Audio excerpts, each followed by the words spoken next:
हम मंदिर नहीं, हम कैंसर हॉस्पिटल बनवाएंगे। और जब आप पर्चा देखोगे ना तो वो जो स्ट्राइक है वो मंत्र के पास नहीं, 221 लोगों की घर वापसी। और देखो भाई धीरेन्द्र शास्त्री खुद बोलते हैं। क्या चल रहा है भाई और बहनों, मेरा नाम है Ankit and in today's video, actually before we start today's video I want to make one thing very clear कि इस वीडियो में मैं कोई भी क्लेम नहीं कर रहा हूं। मैं जो भी बोल रहा हूं it's totally based of what I found on internet and it's just my personal opinion. या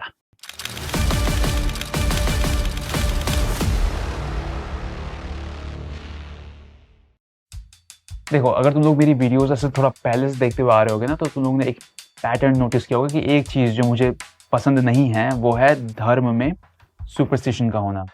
क्योंकि पर्सनली मैं तो कभी इसका ऐसे विक्टिम नहीं बना हूं, लेकिन मेरे किसी काफ़ी करीबी के साथ यही सब चक्कर में काफ़ी बुरा हो। Superstition is just pisses me off. तो ऐसे में जब तुमको पता चलता है कि तुम्हारे ही आसपास में तुम्हारे करीबी इस बात पे एक्चुअली बिलीव करते हैं कि कोई इंसान सच में अपने सामने वाले की तकलीफ के बारे में उनके बिना बताए लिख सकता है, तो ये सब सुनने के बाद मेरा पहला थॉट होता है कि नो, ऐसा नहीं हो सकता। तो मैंने सोचा मैं इस पर वीडियो बनाऊंगा। मैंने अपना कंप्यूटर निकाला, मैंने कहा चलो देखते हैं ये ऑर्गेनाइजेशन करती क्या है। फिर मैंने इस पर अच्छे से थोड़ा रिसर्च किया और पता चला कि ये लोग काफ़ी अच्छी अच्छी चीज़ें भी करते हैं। भागेश्वर धाम के कुछ प्रोजेक्ट्स मुझे काफ़ी सही लग रहे हैं। अगर उन्होंने वो एग्जीक्यूट किया तो अभी वो एक काफ़ी बड़े बहुत बड़े हॉस्पिटल पे काम कर रहे हैं जहाँ कैंसर जैसी खतरनाक बीमारी का इलाज किया जाएगा। एंड वो ये भी बोल रहे हैं कि जो लोग बहुत गरीब है ना, जो ये सब बिल्कुल अफोर्ड नहीं कर सकते, उनके लिए ये बिल्कुल फ्री रहेगा। बात ये है, हमने सोचा हम मंदिर नहीं, हम कैंसर हॉस्पिटल बनवाएंगे। बट ये हॉस्पिटल अभी बना नहीं है, so I can't vouch for it. लेकिन एक चीज़ जो मुझे फॉर श्योर पता है ये लोग करते हैं वो है लोगों का सामूहिक विवाह करवाना। This thing is legit. ऐसा नहीं कि 150 लोगों को बुला लिया, फिर पंडित जी को बुला लिया और शादी करवा दी, फिर बोल दिया कि टाटा बाय बाय। ऐसा नहीं है। लाइक प्रॉपर शादी हो रही है, गिफ्ट्स दिए जा रहे हैं, मतलब बाइक्स, भाई हंड्रेड्स ऑफ बाइक वो ऐसे दिए जाते हैं गिफ्ट में। Props to them for that. उसके अलावा बहुत सारे हिंदूज को जो लड्डू पेड़ा खिला के कन्वर्ट किया जाता है ना, उनको वापस लाने के लिए भी वो कुछ कैंपेन चलाते हैं। इट्स कॉल्ड घर वापसी कैंपेन। बागेश्वर धाम में 221 लोगों की घर वापसी, तो वो भी बढ़िया चीज है। लेकिन ये सब करने के लिए चाहिए होता है ऑब्वियसली पैसा एंड बहुत सारा influence. And Dhirendra ji is popular. वो मोस्ट पॉपुलर है लोगों की तकलीफें बताने के लिए, वो भी उनके बिना बताए। And that's where things change for me. मुझे नहीं लगता कि इस दुनिया में कोई भी ऐसा नेचुरली कर सकता है, और अगर ऐसा हो रहा है तो एटलीस्ट मेरे लिए that is a trick. And now eyes on me, pay attention, क्योंकि मेरी पहली थ्योरी अब यहाँ से शुरू होती है। And if you want to grab a popcorn और some snack you can do it right now because things are gonna get interesting now. So the first video is about this guy जो I think घर से ही सोच के आया था कि मैं भागेश्वर धाम जाऊंगा और कुछ भी करके इनको पकड़ के ही रहूंगा। तो ये आता है पूरे टशन में। एंड बैक स्टोरी बेसिकली होता ही है ना कि इस बंदे को ना भागेश्वर धाम के नाम पे किसी और ने लूट लिया था, तो ये मतलब थोड़ा खुन्नस में आया है यहाँ पे। तो वो आता है पूरे टशन में, फिर उसकी पर्ची लिखी जाती है, फिर उससे पूछा जाता है कि क्या दिक्कत है। तो वो पूछता है कि मुझे ये एक लड़की पसंद है, उसके साथ मेरी शादी होगी या नहीं होगी। फिर प्रोसीजर के हिसाब से पर्ची पढ़ी जाती है। देखने चले आए थे, आशीर्वाद लेने आए थे, स्वतः ही बोलने लगेंगे लव के बारे में। ये भाई बोलते हैं कि यहाँ पे लव नहीं लिखा है। इसमें लव के बारे में कहाँ लिखा हुआ है? धीरेन्द्र शास्त्री बोलते हैं कि लव लिखा है। बोलने लगेंगे लव के बारे में कहेंगे। लड़का बोलता है नहीं लिखा है। ये लव नहीं है। वो बोलते हैं लिखा है, नहीं लिखा है, लिखा है, नहीं लिखा है, लिखा है, नहीं लिखा है, लिखा है, नहीं लिखा है। नाउ किसी थर्ड पार्टी को तो इन्वॉल्व होना पड़ेगा भाई। तो साइड में एक भाई बैठे होते हैं एंड ही स्मूथली स्लाइड्स इन। तो उनको बुलाया जाता है और फिर वो बोलते हैं ये लव के बारे में कहेंगे, लव के बारे में कहेंगे। फिर एक और मेंबर को बुलाया जाता है और वो बोलता है कि हाँ लिखा है। फिर एक और लड़की को बुलाया जाता है और उसका तो उसका अलग ही अपना ही प्रॉब्लम चल रहा होता है। फिर वो भी बोल के चले जाते हैं कि हाँ लव लिखा है। कुछ देर बाद उस लड़की की मम्मी भी आती है और वो पढ़ती है और फिर वो भी बोलती है कि हाँ लव लिखा है। सबका लिखने का तरीका अलग होता है। So far it's 4 against 1। और उसके बाद धीरेन्द्र शास्त्री कुछ क्रेजी सब बता देते हैं। आप स्वयं शादीशुदा हैं, शादीशुदा हैं, 6 साल की तुम्हारी बच्ची भी है। ये सुन के उस बंदे की फट जाती है, क्योंकि इतना बड़ा 40 मिनट का लफड़ा हो गया था। उन्होंने कैमरे में ही पर्चा दिखा दिया और बोला कि देखो भाई मैंने तो सब कुछ लिख दिया था। और अगर तुम उस पर्चे के बॉटम में देखोगे ना तो सच में उन्होंने लिखा है कि भाई इसकी शादी हो चुकी है and all that stuff, right. And now let's revisit the पर्चा। पहले लव लिखा है कि नहीं वाला लोचा। धीरेन्द्र शास्त्री और बाकी के 4 लोगों के हिसाब से यहाँ पे लव लिखा है। I know but I guess सबके लिखने का तरीका। सबका लिखने का तरीका अलग होता है। हंसदे चेहरे तो मैंने सोचा चलो ठीक है, वहां पे मे बी लव लिखा है, लेकिन वो लव के बाद कुछ और भी बोलते हैं। कहा ही बोलने लगेंगे लब के बारे में, चिंता ना। उनके हिसाब से लिखा हुआ है कि लव के बारे में कहेंगे, जो वो बार बार बोलते भी है। लब के बारे में, लब के बारे में, लव के बारे में, लव के बारे में, लव के बारे में, लव के बारे में। और उस बात को वो जो दूसरे भाई आए हुए थे उन्होंने कंफर्म भी किया था। लव के बारे में कहेंगे। तो अगर ये लव है तो उसके नीचे के बारे में कहेंगे लिखा होना चाहिए, राइट? जो अगेन मुझे तो नहीं दिख रहा है। जितना मुझे समझ में आ रहा है वहां पे लिखा हुआ है कि कृपा हो और उसके बाद आशी, क्योंकि उन्होंने ऊपर भी आशीर्वाद लिखा है तो वो दोनों वर्ड्स बिल्कुल सेम दिख रहे हैं। तो यहाँ पे I was like that's kind of suspicious, but what about the big reveal? उसमें लिखा हुआ है कि यह शादीशुदा एवं बेटी। उनको ये कैसे पता चला? ये समझने के लिए हमको ये वीडियो फिर से एक बार देखनी पड़ेगी। आप अगर इस टाइम स्टैम्प पे जाके देखोगे ना तो इस समय होता ये है ना कि जो वो बंदा होता है ना, वो एक्चुअली अपनी मम्मी को लेने के लिए नीचे गया होता है। जब वो नीचे गया होता है उतने में उसकी मम्मी ऊपर आ चुकी होती है और वो पीछे ही कहीं फंस गया होता है। तो इस समय यहाँ पे उसकी मम्मी जो है ना, वो धीरेन्द्र शास्त्री जी को ना कुछ बोलती है, थोड़ा सा ऐसे ऑफ माइक नीचे ही रखा हुआ है। चलो सुनते हैं। And now he has some tea, you know what I mean? और अब वो बोलते हैं, सब लोग बैठ जाओ, अब और मजा आएगा।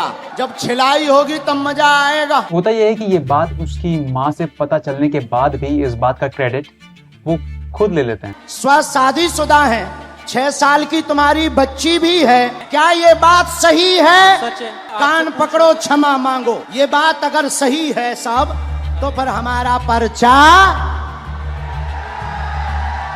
और फिर इस टाइम स्टैम्प पे वो वही बात पेपर पे लिख रहे होते हैं। और ये बात मुझे कैसे पता कि वो ये चीज अभी आखिरी में लिख रहे हैं, पहले नहीं लिखा था? तो इसके लिए चलते हैं इस टाइम स्टैम्प पे जब उन्होंने पहली बार वो पर्चा पढ़ा था। आए थे आशीर्वाद लेने, आए थे स्वतः ही बोलने लगेंगे लब के बारे में, चिंता ना करें, वहां नहीं प्राप्त होनी है, न लफड़ों में पड़े। यहाँ पे पर्चा पढ़ते वक्त उन्होंने शादी के बारे में कुछ नहीं बोला। दैट मीन्स अभी तक पर्चे में ये बात लिखी नहीं गई है। सो बेसिकली इस टाइम स्टैम्प पे पर्चे पे ये बात लिखी नहीं गई है। इस टाइम स्टैम्प पे माँ उनको ये बताती है कि उसकी 6 साल की बच्ची है, और फिर इस टाइम स्टैम्प पे वो ये बात अपने पर्चे पे लिख रहे होते हैं। लेकिन ये बात मुझे बिल्कुल कंफर्म नहीं कैसे पता, वो तो क्या पता ये मंत्र जप लिख रहे हो। तो अगेन अगर तुम शुरू के इस टाइम स्टैम्प पे फिर से जाओगे ना, तो मंत्र जप तो वहां पे पहले से ही लिखा हुआ था। लास्ट वर्ड देखना चाहूंगा। लास्ट वर्ड ये है, ओम बम वीराय नमः। ये वीडियो देखने के बाद ना I just felt bad for parents, क्योंकि आई थिंक ये एक बहुत ही प्राइम एग्जांपल है जब लोग बिल्कुल ही लाइक बिना कुछ भी सोचे समझे चीजें करते हैं ना। सबका लिखने का तरीका अलग होता है। तो मेरी थ्योरी ये है कि जो पर्चा है वो 2 बार लिखा जाता है। एक बार पहली बार लिखा जाता है, फिर उनकी तकलीफें सुनने के बाद दोबारा लिखा जाता है, और उस टाइम जो एक्चुअल उनकी तकलीफें है वो लिखी जाती है। Again not a claim, that's just what I think. Now let's try some other videos. इस वीडियो में एक बूढ़ी सी एक औरत आती है, and again same process उसका होता है। वो पहले पर्चा लिख लेते हैं, फिर वो अपनी तकलीफें बताती है, और फिर वो अपना पर्चा उनको पढ़ाते हैं। तुम्हारे घर में निरोगी रहें, बेटा का विवाह हो जाएगा। जो मूल प्रश्न लेकर के आई है, 2 साल के अंदर उसका घर बस जाएगा और बुद्धि भी ठीक रहेगी, आशीर्वाद है। उन्होंने वो आंटी के बारे में ये चीजें बोली, और ये सारी चीजें बिल्कुल सही है। फिर अगेन वो कुछ चीजें लिखना शुरू करते हैं। वो ऑलमोस्ट 12 से 13 सेकंड तक कुछ लिखते हैं, फिर वो अपना पर्चा कैमरे पे दिखाते हैं। तो अगर पर्चे पे ऑलरेडी ये चीजें लिखी हुई थी, तो वो 12 से 13 सेकंड तक क्या लिख रहे थे? अगर वो मंत्र लिख रहे थे तो आदमी मंत्र सिर्फ ऐसे एक लाइन पे लिखेगा ना। आप अगर उनके हाथ को ध्यान से देखोगे ना, तो वो एक लाइन लिखते हैं, फिर उनका हाथ उठता है, फिर वो नीचे वाली लाइन में कुछ लिखते हैं, फिर उनका हाथ एक बार फिर उठता है, फिर उसके नीचे वाली लाइन में भी कुछ लिखते हैं। तो बेसिकली उन्होंने 3 लाइन्स में कुछ लिखा, और जब वो दूसरी बार पेपर में लिख रहे थे ना, तो वो अपना सेंटेंस खत्म करने के बाद ना एक ऐसे स्ट्राइक मारते हैं। बहुत लोग ऐसा करते हैं, लिखते वक्त ऐसे आखिरी में ऐसा कर देते हैं। और जब आप पर्चा देखोगे ना, तो वो जो स्ट्राइक है वो मंत्र के पास नहीं बल्कि उसके ऊपर मारी गई है। अगेन इस वीडियो का लिंक भी डिस्क्रिप्शन बॉक्स में है, आप देख सकते हो। एंड अगर किसी के पास कोई और थ्योरी है तो please educate me, I am always ready to learn. लेकिन देखो कहीं कहीं पे तो आई डोंट केयर कि वो क्या कर रहे हैं, कैसे कर रहे हैं, क्योंकि कुछ चीजें वो बढ़िया कर जाते हैं। फॉर एग्जाम्पल एक वीडियो में एक लड़की आई हुई होती है अपने पापा के साथ। आई थिंक उसकी शादी फिक्स्ड हो चुकी होती है, लेकिन फिर उसको ऐसा आई थिंक रियलाइज होता है कि वो अभी शादी के लिए रेडी नहीं है। तो आई थिंक यहाँ पे धीरेन्द्र शास्त्री जी उस लड़की को देख के समझ जाते हैं कि ये बहुत ज्यादा स्ट्रेस में है। तो फिर वो उस कि उसके पापा को बोलते हैं कि नहीं इसकी शादी अभी मत करवाओ, और आई थिंक उसके बाद वो बच्ची और वो लड़की काफी खुश होती है। और देखो भाई, धीरेन्द्र शास्त्री खुद बोलते हैं कि उनके पास कोई सुपर पावर नहीं है। वो बोलते हैं कि इट्स जस्ट माय इंट्यूशन, उनको ऐसा आभास होता है, ऐसा फील होता है, and intuition can be wrong. इस वीडियो में एक फैमिली आती है अपने बच्चे के साथ, एंड अगेन कभी पर्चा लिखा जाता है, फिर जब वो पर्चा पढ़ते हैं तो he is pretty much spot on, लेकिन फिर वो कुछ बोलते हैं। क्रिकेट मार्ग में आगे बढ़ना चाहते हैं और आगे जो है उन्नति होगी। और ये सुनने के बाद बच्चा अपनी मम्मी को देखता है और मम्मी अपने पति को देखती है। फिर वो धीरे से ऑफ माइक उनको बोलती है, ये बैडमिंटन खेलता है। जी जी जी। यहाँ पे मुझे ऐसा लगता है कि हुआ ये था कि जब वो आंटी पहली बार आती है ना, तो वो कुछ बोलती है। यहाँ बच्चे के टूर्नामेंट के लिए आए थे। तो आई थिंक उन्होंने जब टूर्नामेंट सुना ना, तो उनके दिमाग में ना क्रिकेट टूर्नामेंट ऐसा कुछ रिंग बज गया I think, and I think वहां से थोड़ी सी ऐसा स्लिप अप हुआ है। ये बैडमिंटन खेलता है। फिर एक वीडियो में एक दीदी आती है, मेरे 2016 में शादी हुई थी, बेटी है, उनको बेटा चाहिए था, अभी डाइवोर्स का केस चल रहा है। और ये सुनने के बाद धीरेन्द्र शास्त्री जी लिखते हैं कि सामंजस्य करवा दें, सामंजस्य चाहते हैं। बेसिकली उन्होंने कहा कि वो पति के साथ सामंजस्य चाहती है और वो सामंजस्य करवा देंगे। और ये सुनते ही शी गोज नो, नहीं करना मेरी बेटी से। तो यहाँ पे मुझे लगता है कि उनकी कोल्ड रीडिंग थोड़ी सी ऑफ चली गई। क्यों? क्योंकि जब वो डिवोर्स की बात कर रही होती है ना, तो वो रोने लग जाती है। तो अगर मैं किसी को रीड कर रहा हूँ ना, अगर वो डिवोर्स की बात करते करते रोने लगे, तो मुझे ऐसा लगेगा कि शायद वो डिवोर्स करना नहीं चाहती है। बट या ये वाला नहीं चला। इस वीडियो में एक मॉम आती है अपने एक छोटे से बच्चे को लेके। उस बच्चे को डाउन सिंड्रोम होता है। इसको डाउन सिंड्रोम की प्रॉब्लम है।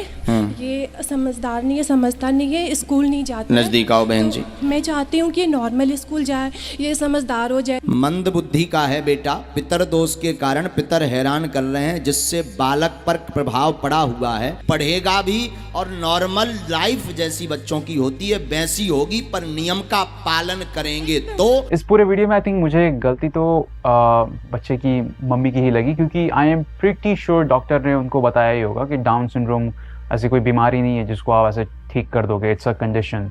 उसके बॉडी में जो एक्स्ट्रा क्रोमोसोम है वो लाइफ लॉन्ग रहना ही है। तो उसको ये पितृदोष वाला एंगल देना I don't think was a right call. Down syndrome में बच्चे धीरे धीरे इम्प्रूवमेंट जरूर कर सकते हैं, लेकिन वो होता है थेरेपी के साथ। और अभी आप लोग जिस थेरेपी के बारे में सोच रहे हैं ना, इट्स नॉट दैट। इस बच्चे के केस में आई थिंक एक चीज़ जो मुझे बहुत ही क्लियरली दिख रही है कि वो अच्छे से बोल नहीं पा रहा है।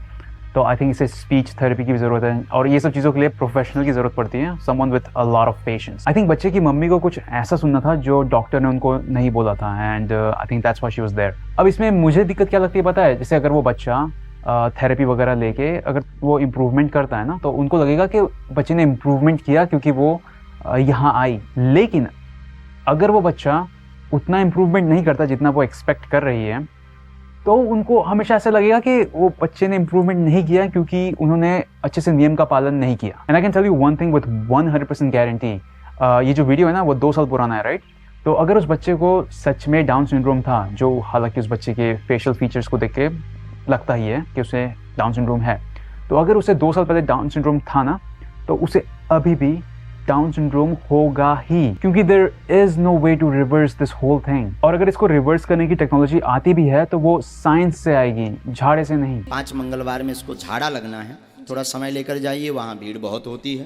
15 से 20 हजार अगर आपका कोई जाता होगा तो वो बताएंगे। So in conclusion I am just confused कि एक साइड ये ऑर्गेनाइजेशन इतने बढ़िया काम कर रही है, राइट, लोगों के भले के लिए, but on the other side वो जो कुछ चीज़ें क्लेम करते हैं वो मुझे फैक्चुअली कन्विंसिंग मुझे तो बिल्कुल नहीं लगता।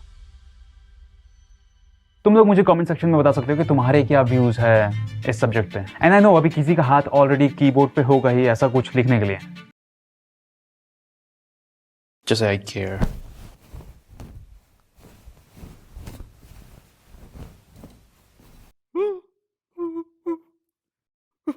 The reason is the same. I openly post video, pictures and stories about me celebrating only Hindu festival. लेकिन वहाँ comment section में कोई मुझसे पूछता नहीं है कि भाई why are you so selective? I hope तुमको समझ में आ रहा है मैं क्या बोलना चाह रहा हूँ, but I'm pretty sure someone has an answer to it like right now उनका। Alright, so I think this is it for today's video. If you enjoyed the video, please give it a thumbs up, and if you didn't like it, you can also give it a thumbs down. And yeah, I'll catch you all in the next one.